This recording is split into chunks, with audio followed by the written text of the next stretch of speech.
All right, what is going on, Ranger fans? Welcome to another edition of 407 Rangers.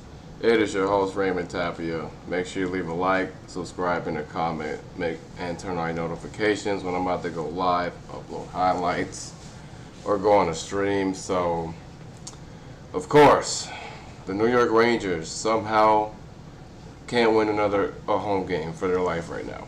This is the third home game where somehow they just can't shoot the puck out of the water for their life.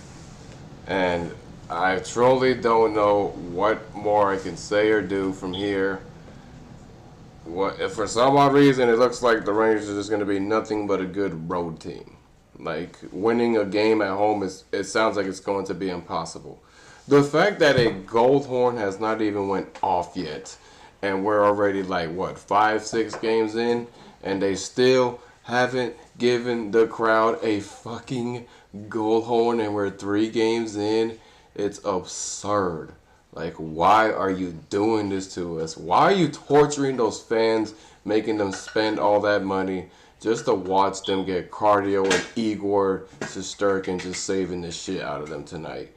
Because realistically, if Igor Shesterkin wasn't dominating, the Oilers would have been freaking up 4 or 5 goals tonight. Like, let's just be glad that Trent Frederick scored the goal and Adam Henrique happened to score an empty netter.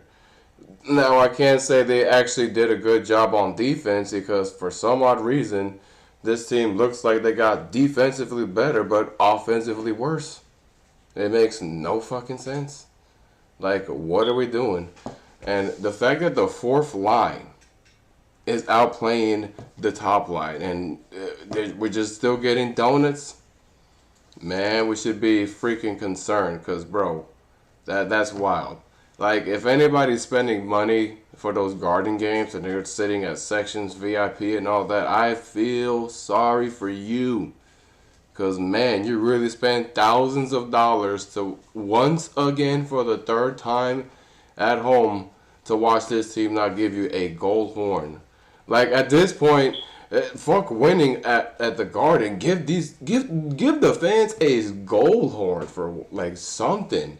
Like, I guarantee you that in the historic stat sheet, the Rangers probably did something like this. Team reminds me of the Florida Panthers back in the early 2000s, because the Panthers themselves, they've had dark days like this where, like, when they've had home openers before they were this potential dynasty Stanley Cup winning team, many years ago, the Florida Panthers, it was like damn near impossible at one point for them to win a home opener. That's how dark those days were for that team. And man, the fact that this team is looking like they're going to outplay that dark days of the Panthers is absurd.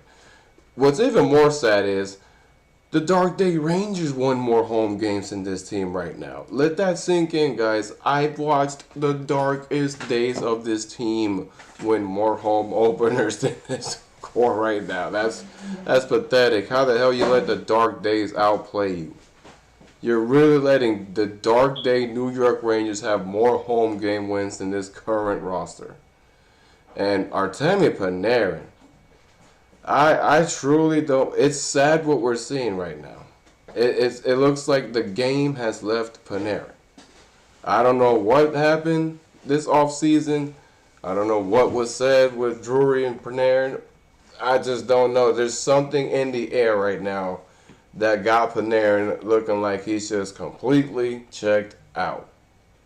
I just don't know what more we can do or say. There's already tons of people that want to see him get traded, which I can understand it because it's very frustrating we're watching, like, especially with the fact that he had a chance to shoot the puck in the net when he got the pass, and instead he overthinks it and doesn't even attempt like a snapshot, a backhand, or something. Instead, like, when you're playing a professional hockey, you have like at least half a second to think about that shot. Like, that's the most realistic freaking time you have. And the goalie, he got like the damn near same amount of seconds. Because he got that same amount of time to read where your shot's going. So when you got the puck, you have to shoot it like right away. You have to try to figure out how can you get that puck and slap it off to the freaking hook of your stick within like a millisecond. Like that's how quick the timing is when it comes to shooting the puck. The fact that we've outshot the Oilers and we actually was being good at stopping them from their breakaways and their east-west passing, and somehow they still couldn't win, it's absurd. Like, we're wasting Igor Shesterkin's prime. We really are. And it looks like this year his prime might be wasted once again. Because, like, the fact that this team still can't shoot at home, but for some odd reason they play like they're at home on the road, it's like, why? Why can't you bring that same energy when we play at home? Why? Like, that's all we're asking now at this point. So, I'm pretty sure if they couldn't beat the Oilers tonight, and they got to go play the Maple Leafs on the road, it wouldn't surprise me if they can't even beat the Maple Leafs. Now, the Maple Leafs, they lost some real key players, including Mitch Marner, so they kind of look a little rusty right now. And I'm pretty sure they're still going to find a way to beat this New York Rangers team.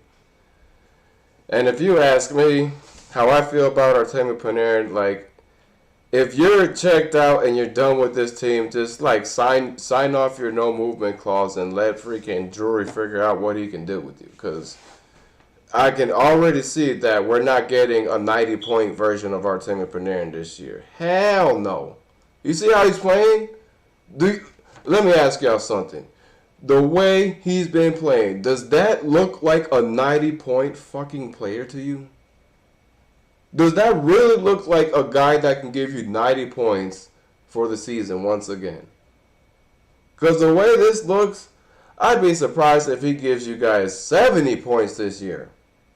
Like, and believe me, I am the last person to talk down on Panarin. You guys know I had nothing but freaking love for Panarin. He's been my favorite player at one point. But right now, if any real diehard Panarin fan, you got to be out of your mind if you think like this is like the best version you're getting out of Artemi Panarin. Because if you ask me, this is probably like the lowest version we've seen of him. I really don't know what's got him going on.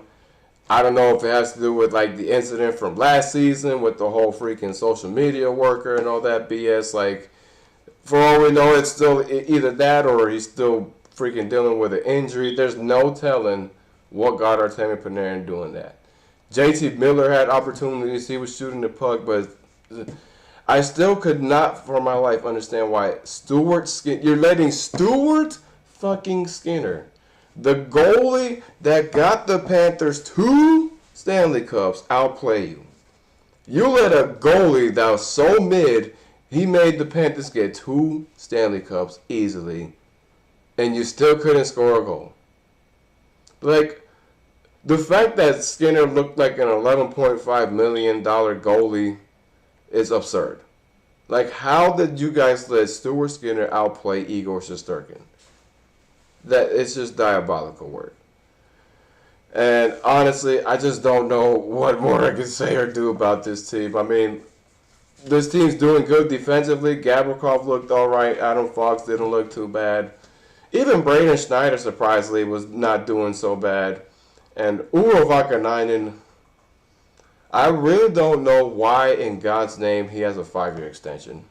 I, for my life, do not know what did Drury see in Urho Vakanainen and saying, yeah, this guy's going to be great for the Rangers defense. Like, that guy's just been absolutely mid. It's sad, man, because I want to see this team give that crowd a home victory for once. Like, hell, it's absurd that you haven't even scored a goal home. The Buffalo fucking Sabres have a goal. They have more goals than this team at home. And you guys see how bad Buffalo has gotten. You see where it's going. Like, it seems like to me, they might end up getting Gavin McKenna because that team is beyond ass. Beyond ass. Like, it would not surprise me one bit if they end up becoming bottom 32nd in the team this year. Like, We are in different times. The fucking Predators are still undefeated. The Predators, y'all. The team that was absolute ass, had no chance in hell making the playoffs, are in a way better direction to start off the season than the Rangers. Let's let that sink in. The Nashville Predators are having a much better start than the New York Rangers.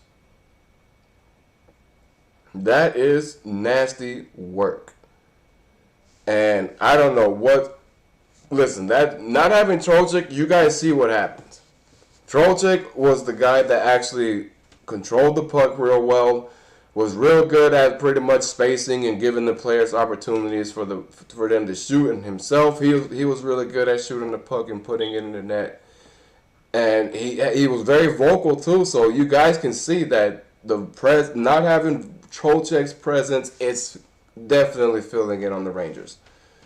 Now, I'll leave you guys with my final thought because honestly, I just don't know what more we can say or do from here because it's just wow.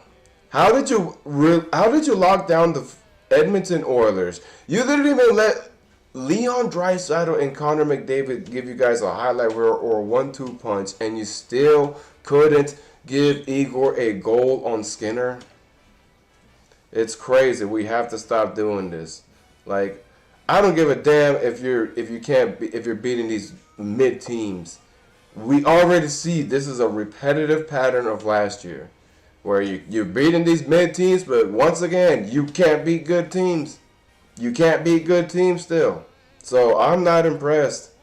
I could care less at this point right now if they got those 2 victories. Right now, you still got to show me you can beat a good team. Because you just got shutted out by the Capitals and you got shutted out by the Oilers. You got shutted out back to back. And I'm supposed to feel convinced that we're so back, we're going to the playoffs? Hell no. Like I said, guys, this team has so much more to show me to feel convinced because I'm not convinced. I'm not convinced one bit. And Ranger fans, I feel for you. You guys do not deserve this atrocious atrocity of a fucking hockey team that they're giving you right now. This is not the fuck you, no bullshit Rush team that they were praising highly of. We only saw that for 2 games that got them a victory, and that was it. It's like from there, now they're just defensively good and offensively wolf shit. I don't know what they're going to do from here, but hopefully when they go to their next practice, they better be just having nothing but shooting drills, not even consider trying to have a whole scrimmage or any of that. No. So all of them better have everyone on that freaking ring just shooting the damn puck lights out all day because we can't have this. No more of this. Nope. But I'll keep you guys updated on Thursday for the Toronto Maple Leafs. I am not in high faith that this team can beat the Leafs, and you guys saw what happened. They couldn't even score on Stuart Skinner. So it wouldn't surprise me if they can't score on Anthony Stolarz. I mean, Austin Matthews and freaking Morgan Riley and Domi and Tavares and all those guys, Nylander, they're going to be out for lunch when they see the Rangers. As my realistic way of seeing this game. But as always, y'all have a wonderful night. Let's just hope the Rangers stop being historically bad with these home openers. This has to stop.